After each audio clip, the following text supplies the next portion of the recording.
Alice's Adventures in Wonderland. By Lewis Carroll. Chapter 4. The Rabbit Sends in a Little Bill. It was the White Rabbit, trotting slowly back again, and looking anxiously about as it went, as if it had lost something, and she heard it muttering to itself, "The Duchess! The Duchess! Oh my dear paws! Oh my fur and whiskers! She'll get me executed, as sure as ferrets are ferrets. Where can I have dropped them, I wonder?" Alice guessed in a moment that it was looking for the fan and the pair of white kid gloves, and she very good-naturedly began hunting about for them, but they were nowhere to be seen. Everything seemed to have changed since her swim in the pool, and the great hall, with the glass table and the little door, had vanished completely. Very soon the rabbit noticed Alice, as she went hunting about, and called out to her in an angry tone, "Why, Mary Ann, what are you doing out here? Run home this moment, and fetch me a pair of gloves and a fan. Quick, now!" And Alice was so much frightened that she ran off at once in the direction it pointed to, without trying to explain the mistake it had made. "He took me for his housemaid," she said to herself as she ran. "How surprised he'll be when he finds out who I am. But I'd better take him his fan and gloves, that is, if I can find them." As she said this, she came upon a neat little house, on the door of which was a bright brass plate with the name W. Rabbit engraved upon it. She went in without knocking, and hurried upstairs, in great fear lest she should meet the real Mary Ann, and be turned out of the house before she had found the fan and gloves. "How queer it seems," Alice said to herself, "to be going messages for a rabbit. I suppose Dinah'll be sending me on messages next." And she began fancying the sort of thing that would happen. "Miss Alice, come here directly, and get ready for your walk." "Coming in a minute, nurse. But I've got to see that the mouse doesn't get out. Only I don't think," Alice went on, "that they'd let Dinah stop in the house if it began ordering people about like that." By this time she had found her way into a tidy little room with a table in the window, and on it, as she had hoped, a fan and 2 or 3 pairs of tiny white kid gloves. She took up the fan and a pair of the gloves, and was just going to leave the room, when her eye fell upon a little bottle that stood near the looking glass. There was no label this time with the words "Drink me," but nevertheless she uncorked it and put it to her lips. "I know something interesting is sure to happen," she said to herself, "whenever I eat or drink anything, so I'll just see what this bottle does. I do hope it'll make me grow large again, for really I'm quite tired of being such a tiny little thing." It did so indeed, and much sooner than she had expected. Before she had drunk half the bottle, she found her head pressing against the ceiling, and had to stoop to save her neck from being broken. She hastily put down the bottle, saying to herself, "That's quite enough. I hope I shan't grow any more as it is. I can't get out at the door. I do wish I hadn't drunk quite so much." Alas! It was too late to wish that.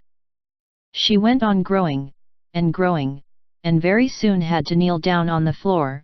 In another minute there was not even room for this, and she tried the effect of lying down with one elbow against the door, and the other arm curled round her head.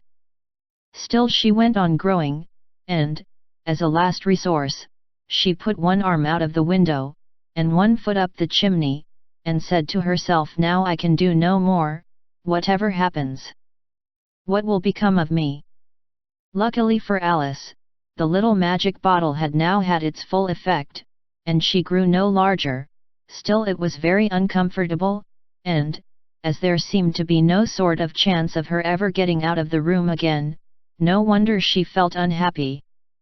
It was much pleasanter at home, thought poor Alice, when one wasn't always growing larger and smaller, and being ordered about by mice and rabbits. "I almost wish I hadn't gone down that rabbit hole, and yet it's rather curious, you know, this sort of life. I do wonder what can have happened to me. When I used to read fairy tales, I fancied that kind of thing never happened, and now here I am in the middle of one. There ought to be a book written about me, that there ought. And when I grow up, I'll write one, but I'm grown up now," she added in a sorrowful tone. "At least there's no room to grow up any more here." "But then," thought Alice, "shall I never get any older than I am now? That'll be a comfort, one way never to be an old woman but then always to have lessons to learn. Oh, I shouldn't like that." "Oh, you foolish Alice," she answered herself. "How can you learn lessons in here? Why, there's hardly room for you, and no room at all for any lesson books." And so she went on, taking first one side and then the other, and making quite a conversation of it all together, but after a few minutes she heard a voice outside, and stopped to listen. "Mary Ann! Mary Ann!" said the voice. "Fetch me my gloves this moment." Then came a little pattering of feet on the stairs. Alice knew it was the rabbit coming to look for her, and she trembled till she shook the house, quite forgetting that she was now about 1,000 times as large as the rabbit, and had no reason to be afraid of it. Presently the rabbit came up to the door, and tried to open it, but, as the door opened inwards, and Alice's elbow was pressed hard against it, that attempt proved a failure. Alice heard it say to itself, "Then I'll go round and get in at the window." "That you won't," thought Alice, and, after waiting till she fancied she heard the rabbit just under the window, she suddenly spread out her hand, and made a snatch in the air. She did not get hold of anything, but she heard a little shriek and a fall, and a crash of broken glass, from which she concluded that it was just possible it had fallen into a cucumber frame, or something of the sort. Next came an angry voice, the rabbit's pat.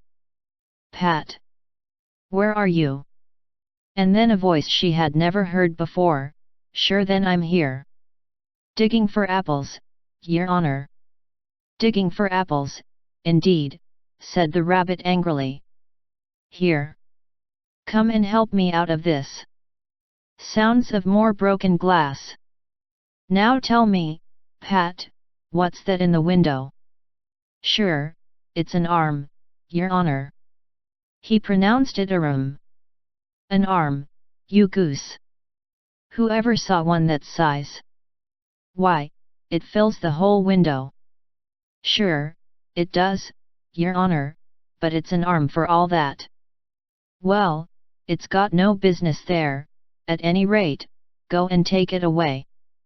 There was a long silence after this, and Alice could only hear whispers now and then, such as, "Sure, I don't like it, yer honor, at all, at all. Do as I tell you, you coward," and at last she spread out her hand again, and made another snatch in the air. This time there were two little shrieks, and more sounds of broken glass. "What a number of cucumber frames there must be," thought Alice. "I wonder what they'll do next. As for pulling me out of the window, I only wish they could. I'm sure I don't want to stay in here any longer." She waited for some time without hearing anything more. At last came a rumbling of little cartwheels, and the sound of a good many voices all talking together. She made out the words, "Where's the other ladder? Why, I hadn't to bring but one. Bill's got the other bill.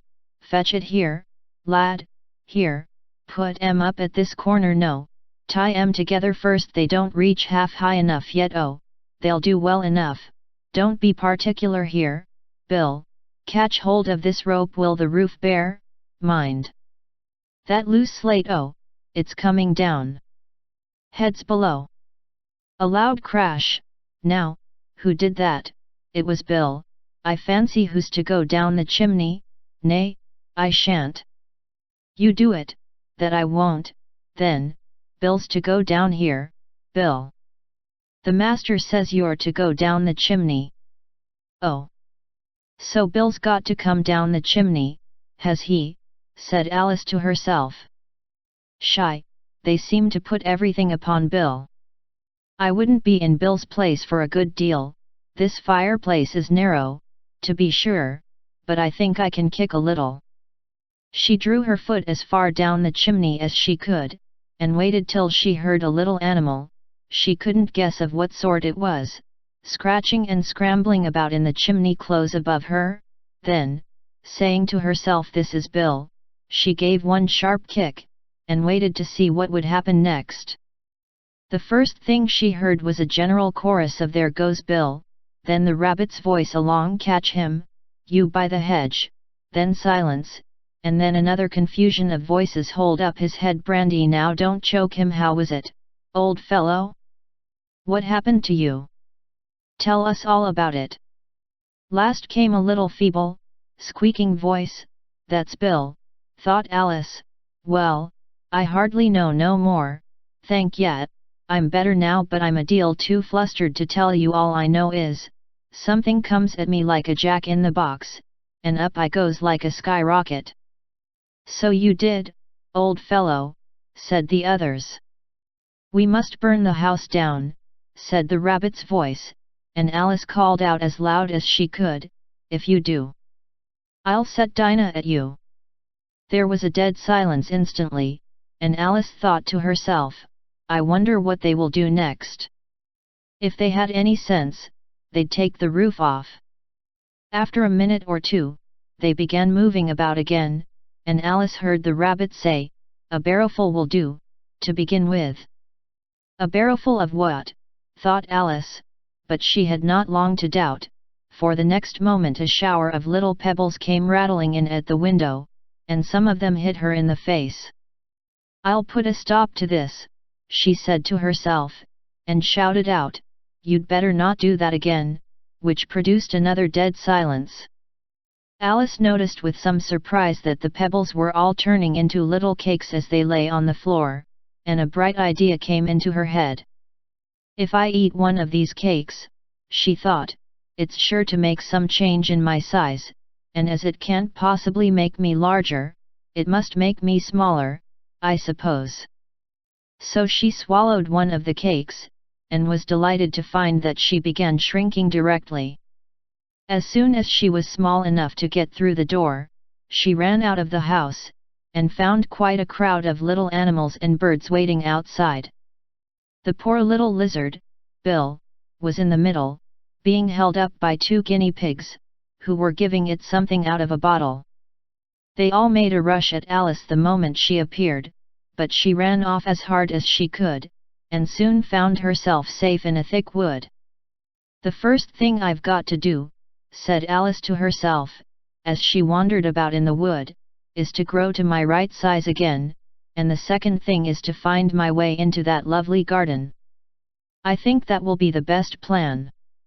It sounded an excellent plan, no doubt, and very neatly and simply arranged. The only difficulty was, that she had not the smallest idea how to set about it, and while she was peering about anxiously among the trees, a little sharp bark just over her head made her look up in a great hurry. An enormous puppy was looking down at her with large round eyes, and feebly stretching out one paw, trying to touch her. "Poor little thing," said Alice, in a coaxing tone, and she tried hard to whistle to it, but she was terribly frightened all the time at the thought that it might be hungry, in which case it would be very likely to eat her up in spite of all her coaxing. Hardly knowing what she did, she picked up a little bit of stick, and held it out to the puppy, whereupon the puppy jumped into the air off all its feet at once, with a yelp of delight, and rushed at the stick, and made believe to worry it.